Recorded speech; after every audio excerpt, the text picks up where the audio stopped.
Hello folks, and welcome to ParentTaughtDrivingCourse.com.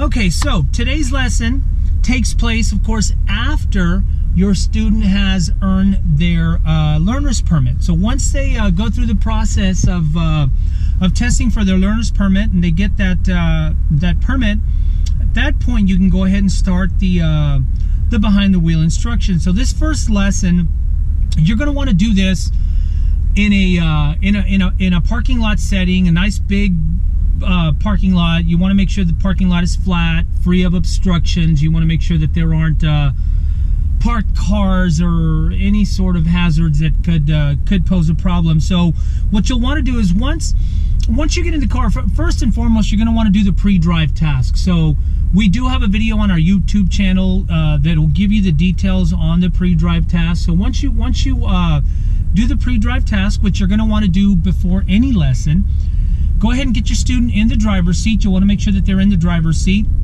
and you'll want to focus on not only the interior controls and gauges. For instance, the ignition, where the turn signal is, the hazard lights, horn, obviously the brake and accelerator, the pedals, the foot brakes, so on and so forth. The gears, you're going to definitely want to talk about the gears and the letters, P for park, R for reverse, N for neutral, D for drive, so on and so forth. But you're also going to want to talk a little bit about the proper seat position and how important that is in terms of maintaining control of the vehicle. You'll talk a bit about adjusting your mirrors. We do have a video, again, on our YouTube channel for adjusting your mirrors, the correct way to adjust your mirrors. Adjusting your seat belt, you'll want to make sure you talk about the importance of wearing a seat belt. You'll want to point out not only where the airbags are and the gauges and control, but again, the ignition switch, how to turn the vehicle on and off, all of that good stuff. So once all of that information is discussed with your student, and you're ready to go ahead and proceed, what you'll want to do first is, again, we're in a big open area, in a big parking lot, and part of the reason for that is because it will allow you some room, some flexibility in the event that that there are some issues in terms of controlling the vehicle. Because keep in mind, this first lesson, it's kind of twofold, right? You're going to focus not only on the interior of the vehicle and the gauges and the foot pedal and the accelerator pedal, the foot pedals rather, the accelerator and brake pedals, the mirrors, proper adjustment of the mirrors, and so forth. But you're gonna work on making sure that the student is familiar with the proper hand position, hand over hand turning technique. Again, we've got videos on our YouTube channel for that at ParentTaughtDrivingCourse.com. So hand over hand, hand to hand turning technique, turn signal, all that good stuff. But in terms of tracking, you're going to want to work on that, starting and stopping the vehicle. In other words, coming to a nice smooth stop as opposed to an abrupt stop. The big part of today's lesson is really just familiarizing your student with the vehicle functions.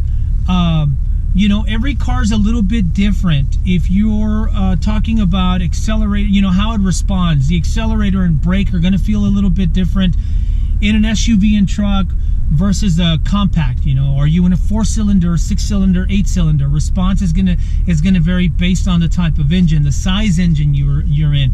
Blind spots are going to vary depending on what kind of vehicle you're in. If you're in a truck, in an SUV, a van, versus a compact or a smaller crossover or a wagon. So those are all things that you want to discuss and account for, no doubt. And you want to make sure too that as an instructor that you're patient with your student. There's no doubt that there are going to be some nerves on the student side, there are going to be some nerves on the instructor side, but at the end of the day, you want to make sure that you evaluate and provide commentary, constructive criticism. You want to make sure that you're very clear in terms of your directives and instructions. Okay, I need you to start to slow down. We're going to stop ahead. Slow, slower, slower. Slow down until the vehicle comes to a complete stop. So you want to make sure, again, that you're clear in terms of instructions and directives. So before we get started, you want to make sure you let your student know once their seatbelt is on, mirrors are adjusted, they're familiar with the interior of the vehicle, excuse me, the first thing we're going to focus on is really just proper hand positioning and making sure that they can steer the car straight. We want to make sure that they don't accelerate too quickly or erratically. You want to make sure that they're maintaining control of the vehicle and that they come to a smooth stop. So, a controlled stop. So you'll put your foot on your brake, put the vehicle in drive, which is the D. Make sure that you treat this lesson as if though you were actually driving on regular streets, on a road. In other words, make sure that they're using their blinker. Remind them to check their mirrors every few seconds. You want to make sure they're checking their blind spots. So again, although we're in a parking lot setting, you want to make sure that you treat this as though you were driving on a regular road with traffic lights, stop signs, pedestrians, traffics, traffic rather, all of the variables in the highway road, the highway users. So that said, we'll start again with the foot on the brake and both hands on the steering wheel at 9 and 3. Got the vehicle in drive. It's on. But by the way, you do want to work on turning the vehicle on and off a few times. Practice that prior to getting started. So now that we've got the vehicle in drive, we're going to check our mirrors. We're going to look ahead. It's really important, folks, that you tell your students to look at a distance. A lot of young drivers tend to look directly in front of the vehicle, which causes them to weave. For example, as you take off, okay, what happens a lot of times in terms of tracking, you'll hear me use that word a lot, is that if a student's looking directly in front of their vehicle, what happens is they tend to do this quite a bit. They weave within the lane. So the important thing is to make sure that they stay straight. So you want to advise them to look at a distance. Look ahead, make sure that you stay straight. Control, again, make sure that you're not, you want a firm grip on the steering wheel, but don't grip it so tight that it's going to make it difficult for you to control. Now, once you master that, you start to work on slowing down and stopping. You want to cover your brake. You want to slow down, slower, slower, slower. Once you come to a stop, you're going to feel a slight pull or tug. Now, obviously we're talking about young, novice, and experienced drivers, so it's not uncommon for them to come into a stop and slam the brake or brake a little bit too hard. Again, you want to be patient with them. You want to make sure that you coach them through the process. Cover the brake, and you want to gradually apply the brake as you're coming to a stop. So again, make sure that you're patient with them. Now I'm going to go ahead and make a left-hand turn, and we're going to go straight again. Put your left blinker on, look right, look left, check your mirrors, hand over hand. You want to accelerate gradually through, and then we'll make another quick left. So my left blinker on again. Check your mirrors, blind spot, hand over hand, and then we're going to accelerate through, and we're going to go straight. So again, keep in mind that we're focusing here on tracking, making sure that the vehicle stays straight. So you want to make sure that you remind your student, encourage them to look ahead, look at a distance. Right now they should be looking at those vehicles, glancing at those vehicles that are on the access road there, that white car, the silver vehicle. You want to glance to the left, the school bus is at a distance, the flag, the stadium on the left-hand side, the trees here, the highway, the expressway, that SUV there. So you want to make sure that you encourage, or remind them rather, to look ahead. So you want to make sure that you keep your hands at 10 and 3, steady, nice and easy. And then all you want to do is just work on their tracking as well as slowing down and coming to a stop. Now I'm going to go ahead and continue straight. Okay, so one of the benefits of driving in a parking lot as big as this is that you're able to drive without a lot of traffic, without any traffic in fact, and a lot of obstructions. You still want to make sure that you remind your student for them to stay on the right side of the road. If you notice, this particular road doesn't have a center line dividing both lanes of traffic. If that's the case, you want to assume that it's two-way. In fact, there's a car turning right there. Now, we're going to make a left here, because if we go straight, obviously we're going to slam into the fence. Put your blinker on. There is a bump, a speed bump, so you want to cover your brakes, slow down as you approach. And in this case, we're going to go left, hand over hand, accelerate gradually through. I'm checking my mirrors. There is a car behind us, but again, we're in a parking lot, so you do want to keep your speed limit to about 10-15 miles an hour tops. You don't want to drive too fast. I'm going to put my left blinker on. I'm going to make a left-hand turn. Now, when I make this left, again, hand over hand. I want to cover my brake. I want to slow down. Make sure there's no traffic coming from right to left. There's no stop, but you still want to be careful. Cover your brake, accelerate through your turn. As you accelerate through the turn, the steering wheel will glide or slide through your hands. So all we're doing here, folks, is we're just driving around the parking lot, trying to stay in the correct lane position. What you'll do is, once you feel comfortable with your students' lane driving, and making sure they're staying in the correct lane or on the correct side of the road, then you can incorporate right turns. I'm going to put my right blinker on, and I'm going to go ahead and turn right, hand over hand, cover my brakes, slow down, check my mirrors. I'm going to accelerate through. One of the things that I like to do when I'm driving, in particular with an inexperienced driver, is, I'm going to put my blinker on again, and we're going to go ahead and go right, is I like to do what I call figure eights. I just work on turning hand over hand or hand to hand, whatever technique you prefer is going to be fine. And I'll give you a quick example of what I mean by doing figure eights. I'm going to turn right again, look left, look right, no traffic, hand over hand, stay on the right side, stay in your lane, accelerate through. All right, again, you want to make sure you're looking left, looking right, looking at a distance. I'm going to put my left blinker on. I'm going to make another left. Now, there is no stop, but again, you want to make sure that you're aware of cross traffic.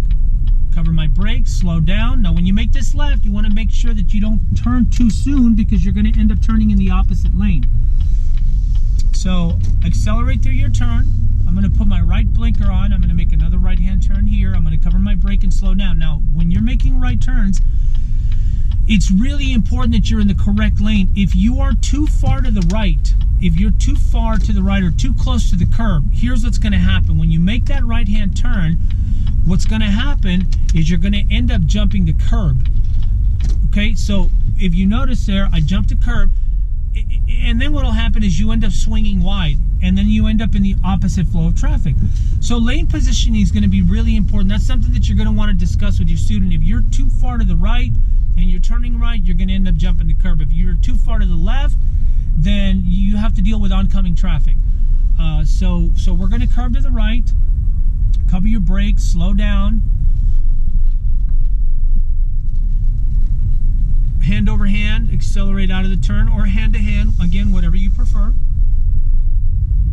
Check your mirror. You want to accelerate through. Always, always, always be aware of your surroundings. There's a stop sign ahead, so we're going to make a stop. Now, whenever you approach a stop sign, be it in a parking lot or in a residential area, a neighborhood, you want to make sure that you make a complete stop. So you either want to stop parallel to the stop sign or behind the stop line if there happens to be a stop line.